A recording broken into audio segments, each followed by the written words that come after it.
Hey everyone, I hope everyone's doing alright. This is something I've thought about doing for a while, but it's never really transpired for whatever reason. As everyone's kind of stuck inside at the moment, we've got plenty of time to hopefully do some practice and things like that. I thought it'd be a good time to kind of just go through some little bits and pieces that I can show you from here, which I've found quite useful when it comes to developing my playing over the years. But yeah, hopefully you guys will get something from it, and hopefully it will benefit those of you that don't necessarily have access to a full drum kit as well. So this stuff can kind of be done on a pad.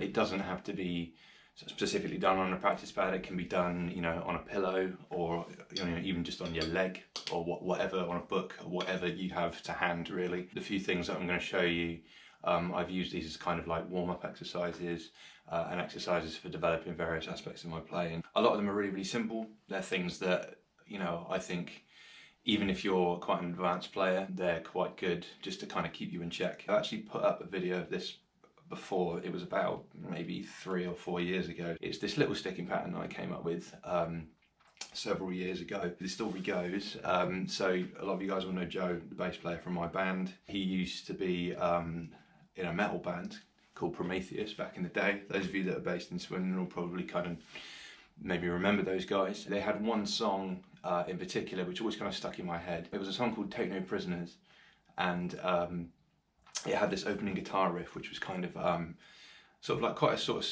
straightforward little riff, but it was a very rhythmic thing. I kind of latched onto that a little bit as a drummer, and I basically used that to kind of come up with this little exercise. So what I'll do is I'll play it through first, and then I'll kind of break it down a little bit. Here's the pattern.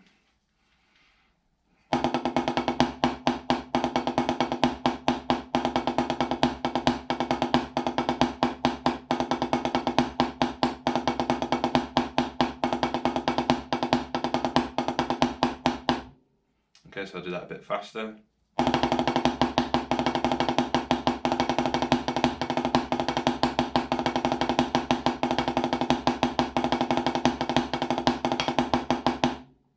Cool, so there it is. For those of you that don't know, I'm left-handed, so right-handed players, which is probably most of you guys that are watching this, are probably like, why is he starting with his left hand? That's why.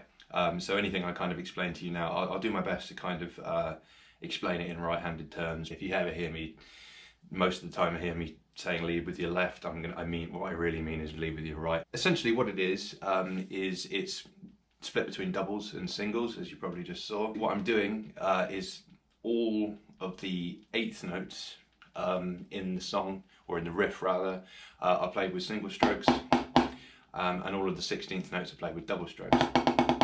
The start of it, which is just alternating between single strokes and double strokes and eighth notes and 16th notes, sounds like this.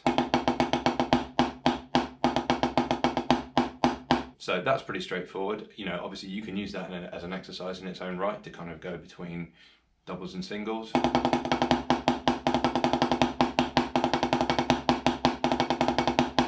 That's quite a good one, particularly if you do it at faster tempo. Where this pattern, and one of the reasons it's kind of stayed in my arsenal for so long, and I kind of use it as a warm-up, where this pattern gets a bit more interesting is towards sort of like the second half of it. What we're kind of forced to do, because of the rhythmic pattern of it, is to kind of alternate between leading with our leading hand and our weaker hand. So basically, if I slow it right down, hopefully you can kind of see what I'm talking about. So we've got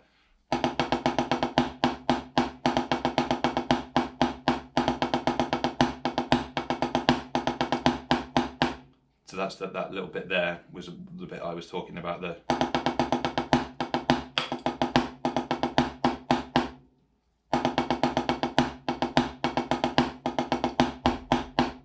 That's the sort of second half of it. So the first half, just to recap, the first half is, and the second half is. So we've got a couple of accents. There's one accent in particular that lands with our weaker hand, and you've kind of got to trade off between the two, and the doubles kind of cross over, which is why I quite like this pattern. Sped right up is real good workout, not only switching between doubles and singles, but also switching between doubles and singles using your accents on your leading hand and your weaker hand. So sped right up, it sounds okay,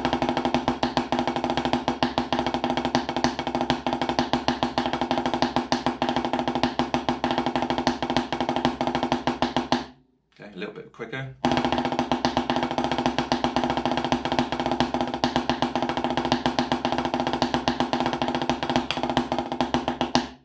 yeah, that's the pattern I was talking about. There's a couple of things to sort of bear in mind while you're doing this to kind of get the most out of it, really. One thing is that all of the single strokes are accented, really, and all of the double strokes are sort of ghosted, not proper tiny quiet ghost notes, but there's a definite difference between the single strokes and the double strokes. When you've got the actual sticking pattern of it down, the next step is to try and make it a bit more dynamic, so really kind of get those accents in there.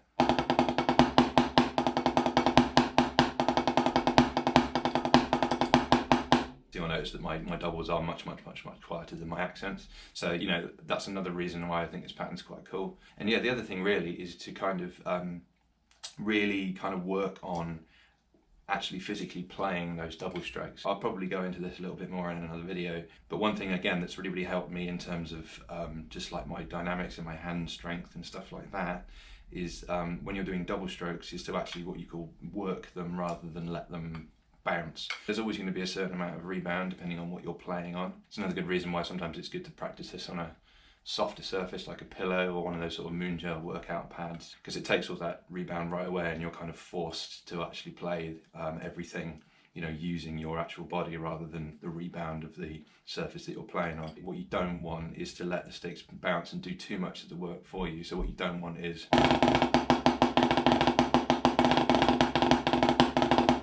you don't want essentially to buzz those notes. You want them nice and clean, and to get them as clean as possible you actually have to physically play each individual note. It's a good one to get used to actually trying to play each one of those notes cleanly and with a decent amount of power and dynamic behind them. So yeah, when I'm doing double strokes most of the time I'm pretty much using my wrists and fingers. I'm not really relying on the rebound of the drum or the pad or whatever it is I'm playing on too much. I'm actually physically, even when at high tempos, that's all still me.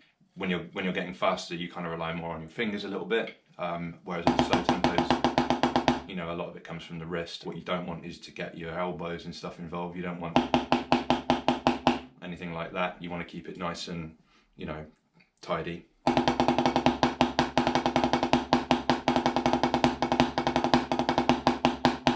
Cool, so that's just a little pattern. I put this up before in the past, but I thought it would be good to actually do a video explaining a little bit more about where it came from and to actually physically break it down as if it were a lesson rather than just kind of filming me playing it, which is a bit dull. Hopefully that's been beneficial. What I'll try and do is do a couple of videos a week probably. I'll just kind of pick out a few things that like I said are going to be, I think are going to be useful because they've been useful to me over the years to kind of develop different aspects of my playing. Thanks for checking this out. If you got something from it, obviously please share it, show your mates and everything like that. Hopefully there'll be something new out for you this week as well. Cool, thanks very much.